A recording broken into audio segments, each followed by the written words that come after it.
রাজ্যে পরিবর্তন কি তাহলে সময়ের অপেক্ষা? অন্তত মুর্শিদাবাদে তেমনটাই মনে হচ্ছে। বহরমপুরে তৃণমূল ও সিপিআইএম এর মোট 50 জন পদাধিকারী যোগ দিলেন বিজেপিতে, এমনটাই দাবি করলেন বিজেপির জেলা সভাপতি মলয় মহাজন। তিনি আরো জানান, এটা শুধুমাত্র পদাধিকারীদের যোগদান। এখানে মোট 160 জন উপস্থিত ছিলেন, আর বুথ স্তর ও মণ্ডল স্তর থেকে আরো বহু আবেদন এসেছে। তাদেরও পর্যায়ক্রমে দলে যোগদান করানো হবে, এটাই জানান মলয় মহাজন।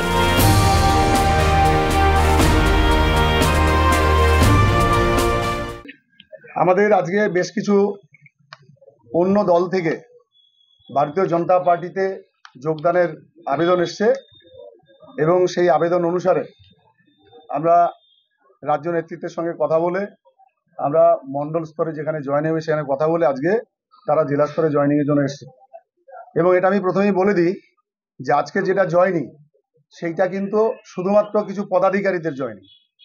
এইটা সামগ্রিকভাবে যত লোক জয়েন করতে চায় তাদের জয়েনিং আজকে নয়, তাদের জয়েনিং আরো বুথ লেভেলে মণ্ডল লেভেলে এরপর হতে থাকবে। আজকে শুধুমাত্র জেলা স্তরে কয়েকজন মাত্র পদাধিকারীর জয়েনিং আছে, আমি তাদেরকে আজকে এখানে জয়েনিং আমরা করাবো। বিভিন্ন দল থেকে বিজেপিতে যোগদানের এই মেগা কর্মসূচি অনুষ্ঠিত হয় রবিবার দুপুরে। বহরমপুর জেলা বিজেপির কার্যালয়ে এদিন গেরুয়া শিবিরের নেতা কর্মীদের এ নিয়ে ব্যাপক উন্মাদনা দেখা যায়। তৃণমূল কংগ্রেস এবং সিপিআইএম থেকে আসা কর্মীদের হাতে দলীয় পতাকা তুলে দেন জেলা সভাপতি মলয় বাবু। হাতে গোনা মাত্র 4 মাস, তারপরেই বাজবে বিধানসভা নির্বাচনের ডঙ্কা। অনেকেই বলছেন এই এসআইআরই সেমিফাইনাল। বিরোধীরা বারবার অভিযোগ তুলেছে যে অবৈধ ভোট ব্যাংক ও অনুপ্রবেশকারীদের ভোটে ভর করেই তৃণমূল কংগ্রেস টিকে আছে। এসআইআর শুরু হতেই দেখা যাচ্ছে বিপুল পরিমাণে বাংলাদেশি অনুপ্রবেশকারীদের বস্তি খালি হয়ে যাচ্ছে। এই এসআইআর এর আবহে বিভিন্ন দল ছেড়ে বিজেপিতে যোগদানকে অত্যন্ত তাৎপর্যপূর্ণ বলেই মনে করছেন রাজনৈতিক মহলের একাংশ। বিজেপির জেলা সভাপতি আরো বলেন, এসআইআর নিয়ে তৃণমূল অযথা আতঙ্ক সৃষ্টি করেছে সংখ্যালঘু মানুষদের মধ্যে, তাই আমরা দেখালাম সংখ্যালঘুরাও এখন বিজেপিতে যোগ দিচ্ছে। তিনি আরো বলেন, সংখ্যালঘুরাও বুঝতে পারছেন যে এসআইআর এর প্রয়োজন রয়েছে, তাই তারা বিজেপিকেই বেছে নিচ্ছেন।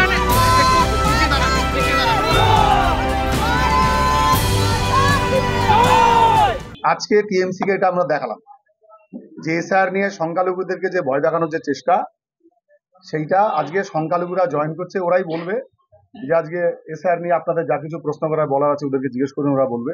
আমি ওদের বিষয়টা আমি নিজেও বলতে চাই, কিন্তু আমি এটা বলতে চাই এটা যে সংখ্যালঘুদেরকে ভয় দেখানোর পরিবর্তে সংখ্যালঘুরা মনে করছে যে না, এসআইআর প্রয়োজন আছে, প্রকৃত ভারতীয় যারা তাদের এই দেশে ভোটাধিকার তাদেরই থাকা উচিত, এটা তারা মনে করে বলে ঠিক এই মুহূর্তে তারা জয়েন করছে পার্টিতে। পশ্চিমবঙ্গকে প্রাতিষ্ঠানিক দুর্নীতি থেকে মুক্ত করা, অনুপ্রবেশ রোধ করা এবং স্বচ্ছ প্রশাসন গড়ে তোলার ক্ষেত্রে বিজেপিকেই বর্তমানে একমাত্র বিকল্প ভাবছে মানুষ। বহরমপুরে এদিন সেটাই দেখা গেল। রাজনৈতিক মহলের একাংশের মতে রাজ্যে আসন্ন পরিবর্তন এখন কেবল সময়ের অপেক্ষা। ব্যুরো রিপোর্ট, মাধ্যম।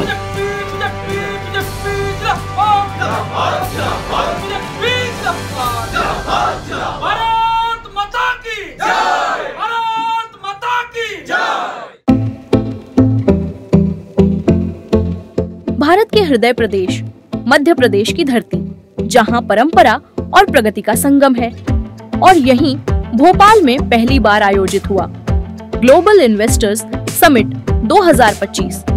प्रधानमंत्री नरेंद्र मोदी जी के कर कमलों से शुरुआत और केंद्रीय गृह मंत्री अमित शाह जी का मार्गदर्शन। इसमें शामिल हुए 9 देश, 25,000 से अधिक निवेशक और 100 से ज्यादा विदेशी प्रतिनिधि।